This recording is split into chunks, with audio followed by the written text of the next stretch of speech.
Buenos días, director. ¿Qué tal, consejero? Yo creo que es la primera vez que te llamo así, Richard, de verdad. Pero vamos a ver, Jesús, ¿tú alguna vez te diriges a alguien por el cargo? Pues mira, aquí en la embajada sí, al embajador yo creo que es costumbre, le llamamos todos embajador, nunca le llamamos por su nombre, Santiago o algo así. Ese es el único caso, bueno, y quizá en Salamanca al rector. En la Universidad de Salamanca al rector le llamamos rector, aunque con él a veces le llamo rector y a veces le llamo Ricardo, se llama como tú, pero aquí yo diría que solo al embajador. Y, ¿Y tú?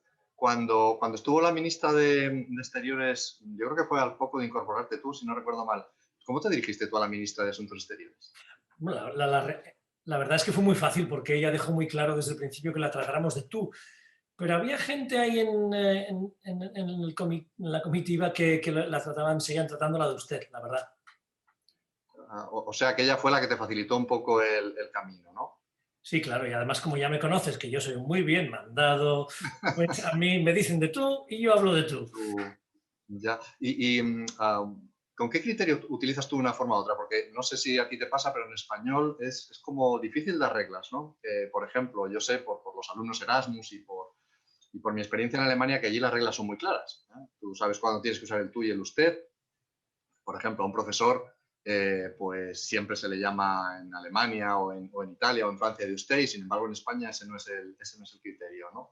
Y lo mismo pasa con otros tratamientos, como don o cosas así, o señor. A mí me hacía mucha gracia cuando los estudiantes americanos llegaban por la mañana y me llamaban señor, que nadie me ha llamado señor en mi vida, ¿no? Sí, la verdad es que no es nada fácil, sobre todo si piensas que ha evolucionado mucho con los años esto.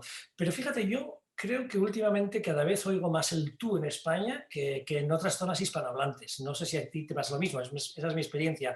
Y luego, estas fórmulas de tratamiento a veces son mucho más marcadas en América hispana, en América Latina, que en España. ¿Qué piensas tú, Jesús? Yo sí, sí, yo lo veo un poco también así. Mi experiencia en Hispanoamérica no es muy grande, pero yo creo que ahí sí que están las reglas, los códigos bastante más claros que en España, ¿no? Y he visto, por ejemplo, como padres hablan a sus hijos de usted y, por ejemplo, en el caso de Colombia, que es el que más próximo tengo, e incluso he visto a veces que me ha sorprendido cómo llaman al perro de usted y eso ya en fin, me sorprendió mucho, la verdad. Sí. Bueno, en España hace muchos años era así. ¿Tú no recuerdas cuando antes se trataba a los padres de usted? Sí, fíjate, a ver, yo en fin, ya tengo una cierta edad, yo nunca llamé a mis padres de usted, pero sí he visto casos de gente, vamos, de hijos que llamaban a sus padres de usted y curiosamente los hijos de estos, es decir, los nietos de los primeros, les hablaban de tú, que era una cosa muy, muy curiosa. No sé si queda claro, porque esto de hijo, nieto, abuelo es como muy relativo. Bueno, señor consejero, se le ve a usted muy bien, eso de que tiene usted una edad. Querido Jesús, estás hecho un mozo, estás hecho un chaval, como que Bueno, bueno. la verdad, pero la verdad es que es un poco de locura esto del tú y el usted. Tú imagínate si nosotros estamos teniendo este problema, ¿cómo lo pueden explicar en una clase de lengua española? ¿No? ¿Cómo que? No, no me parece nada fácil. ¿Cómo? No, la verdad es que no, porque bueno, hace ya algunos años que yo no lo hago, pero cuando daba clase de español como lengua extranjera y te preguntaban, me ponían en un aprieto. En realidad, la regla que yo les daba es, si tenéis dudas, hablad de usted y dejar que la gente, como un poco lo que hizo la ministra, ¿no? Y dejar que la gente os diga que te traten de tú. Pero estos criterios de la edad, del cargo, de tal, son muy, muy complicados. Yo no sé, tú que también tienes muchísimas horas de vuelo enseñando español, ¿cómo lo hacías? Pues fíjate, son las típicas cosas que no te das cuenta hasta que tienes que enseñarlas, ¿no? Y yo recuerdo que la gente, sobre todo en los niveles bajos, cuando salía el tema, se obsesionaba con los cuatro ejemplos que daban en los libros de texto y entonces, sobre todo en Estados Unidos, son bastante estrictos a la hora de seguir unas normas establecidas en un libro de texto. Entonces, siempre estaban obsesionados con, ¿y si es una persona mayor, pero que no la conozco y que es un policía que está, al quien le pregunto, tengo que decir tú, usted? Yo la verdad siempre les intentaba también dar algún truquillo para que salieran del paso de la forma más honrosa posible, pero, pero en mis propios huesos y en mis propias carnes, mejor dicho, lo he padecido también. ¿En cuántas ocasiones, Jesús, no te ha pasado a ti que has tenido que esquivar el uso del tuyo y el usted? Por ejemplo, haciendo algún tipo de virguería lingüística, ¿no? Como por ejemplo preguntar, ¿y esta es la primera visita a Nueva York? En vez de preguntar, ¿has estado aquí más veces en Nueva York o ha estado usted más veces aquí en Nueva York?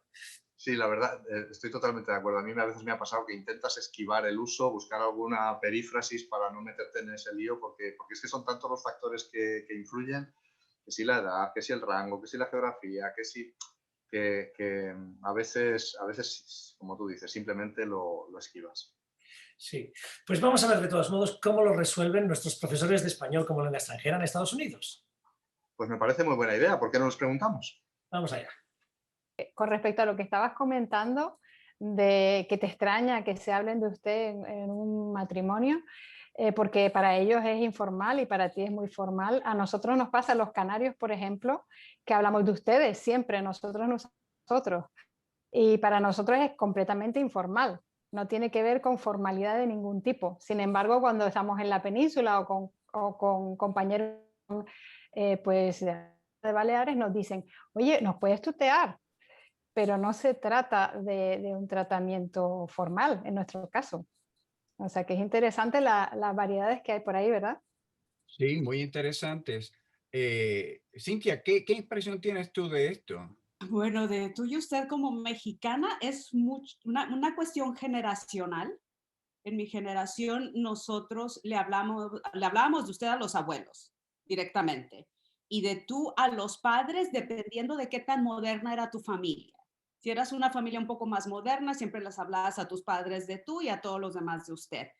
Y ahora con la nueva generación, los niños utilizan tú para padres y abuelos y con adultos, profesores, etcétera, usan usted. Pero yo creo que está cambiando un poco la cuestión del tratamiento de tú o usted en la sociedad mexicana. Y es más prevalente el uso de usted en el campo, en las ciudades. Muy interesante.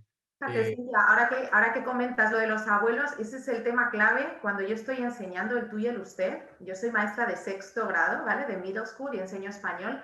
Cuando hablamos de la diferencia de cuándo usamos tú y cuándo usamos usted, como generalidad siempre digo que el tú es informal y el usted es formal. Y entonces les pregunto, porque normalmente en clase les pregunto, bueno, y entonces cuando hablamos, porque les digo, ¿cuándo es informal y cuándo es formal? Fijaros que tienen 11 años nada más. Pues informales, a la familia, a los compañeros. Digo, ¿y cómo os dirigís a los abuelitos? Entonces, siempre es el tema debate de, no, pues en mi casa los abuelos, entonces sí, hablamos de usted. Entonces, ¿es formal o es informal? Porque la familia es informal. Y ahí es donde comienza el debate de, entonces usted, yo en mi clase lo que aprenden al final es a diferenciar y a saber cambiar el registro. Porque muchas veces en nuestra escuela, por ejemplo, tenemos los exámenes de Advanced Placement en 8º, que normalmente son en high school, pero aquí, como damos clase en Miami, son escuelas bilingües y tienen un nivel elevado de español, ya en 8º se les presenta y ahí ya sabemos que en la rúbrica se incluye que los niños sean capaces de cambiar de registro y sean capaces de hablar, de escribir sobre todo de manera formal, y eso es lo que más insisto. Por supuesto, conocemos, y además es que lo hacemos constantemente, el cumpleaños feliz, lo cantamos las mañanitas, cantamos el cumpleaños feliz de España, cantamos en Miami, siendo multicultural, tenemos cada vez que hay un cumpleaños nos pasamos media clase cantando de las 20.000 maneras que sabemos y es maravilloso además. Entonces está aceptado que se hable de usted de forma coloquial al final, pero tenemos que saber cambiar de registro de formal a informal, saber sobre todo cuando nos dirigimos y tenemos que escribir una carta formal, cómo hablar de usted. Eso es lo que más practicamos en el aula. Y Mariluz, a raíz de lo que estás comentando de la carta, que es verdad, mira todo lo que dice, que es súper interesante, porque en mi escuela, que también es de Middle, lo trabajamos muy a lo que ella hace en su aula. Lo que trato normalmente es de intentar contextualizar todo lo que ellos tienen que aprender y dotarlo de significado, o sea, que ellos vean que sirve para algo. Entonces, en el caso del tú y el usted, por ejemplo, nos coincidió hace un par de años que fue el cumpleaños del rey de España, de don Felipe. Y entonces aproveché esa coyuntura, me tocaba dar la carta, me tocaba dar el uso del tú y el usted. O sea, había muchas cosas que me tocaba dar que las uní en esa propuesta que hice. Pues estuvimos hablando y claro, tenía muchas dificultades, no sabían emplear el usted. Bueno, vamos a escribirle una carta al cónsul de España en Miami, don Cándido Creis, y le vamos a consultar qué tratamiento se le da al rey de España. Pero claro, nosotros no conocemos al cónsul, entonces hay que ser formal en la carta también. Entonces, primera carta formal al cónsul. El cónsul nos responde y nos explica. Y después segunda carta con una página web que diseñaron, con unos juegos digitales al rey de España, que también nos respondió. Y ahí eso fue una experiencia fantástica en la que ellos distinguieron muy bien el tratamiento de respeto que se da en España y yo creo que a personas como se supone, de mayor rango en general, ¿no? Fue interesante esa experiencia. Es muy interesante lo que planteas, Maripí, ¿no? Porque, por ejemplo, el grueso de los estudiantes que yo tengo son adultos y muchos de ellos vienen a estudiar la lengua porque la necesitan por cuestiones de trabajo. Y cuando llega el momento en que tenemos que enseñarles la diferencia entre tú y usted, terminamos diciéndole, bueno, en cuestiones oficiales de trabajo, ustedes no deben, a menos de que se lo permitan, expresarse, dirigirse a nadie en la forma de tú. Siempre deben utilizar usted porque realmente puede ser un problema serio para ellos si empiezan a tutear a las personas al nivel que lo hacemos en el aula, ¿no? Porque incluso a mí yo no les me permito que me traten de usted, sino no, porque quiero darles el concepto de que somos parte de una familia que vamos a compartir por una X cantidad de semanas juntos y para que tengan más libertad cuando tengan una duda que se puedan dirigir a mí.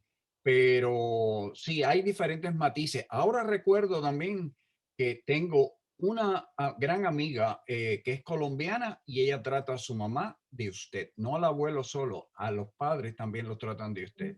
Y entonces eso puede crear un choque, ¿no? Entre los propios estudiantes nuestros que tienen amistades de otras partes del mundo hispano y después pueden regresar a nosotros y decir, sí, pero usted me dijo esto, pero yo me encuentro en la realidad esto otro. Entonces, eso no se les ha presentado esa situación a ustedes. Sí, a mí se me presentó, pero bueno, a nivel familiar, y estamos hablando de México. Mi madre se consideraba bastante moderna, yo a ella la tuteaba, y un día una de mis primas, que era 1 año o 2 mayor que yo, tenía como 5 años, me dijo, oye, pero es que ¿por qué eres tan irrespetuosa?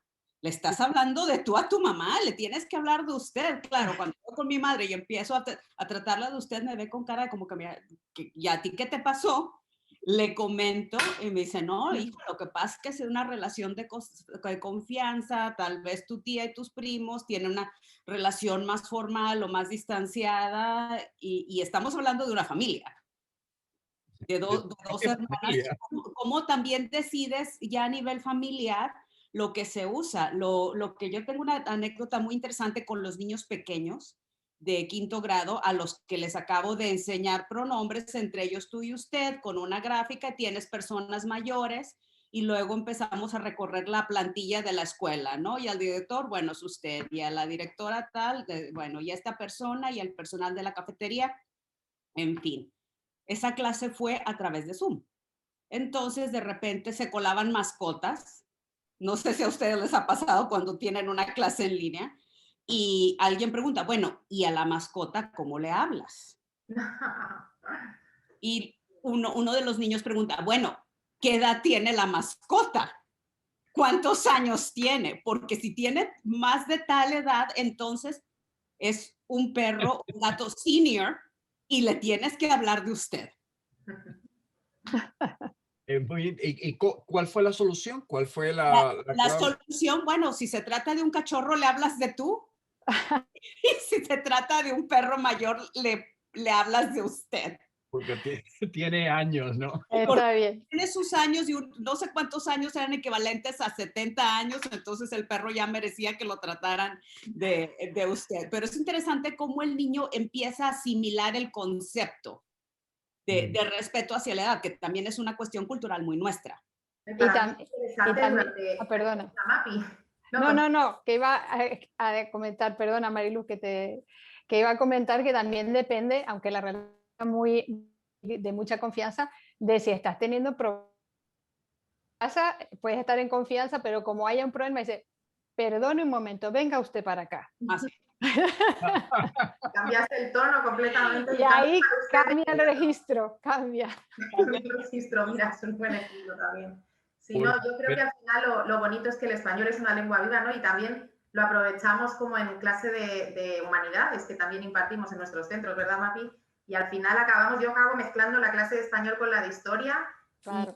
Y acabo explicando un poco de dónde viene y cómo ha evolucionado, ¿no? En diferentes lugares y cómo todo vale en realidad, aunque tenemos que ser muy conscientes de ese respeto, por supuesto, a cómo no es incorrecto decirlo de una manera u otra, pero sí, pues eso, saber cambiar de registro, saber que siempre hay que escribir, por lo menos es lo que yo intento decirle a mis alumnos de manera formal cuando me dirijo a determinadas autoridades, esas fórmulas de cortesía, que no está mal que te traten de tú de repente según de dónde vengas o al revés, que hay que respetar todo. Es una a mí me encanta trabajar en Miami. Yo nunca he trabajado en un sitio con alumnos de tantas nacionalidades. Es increíble. Yo creo que además no se repiten. Hay niños de Venezuela, de Colombia, de Ecuador, de España también, argentinos. Bueno, en Argentina el boxeo también. Eso te iba a preguntar.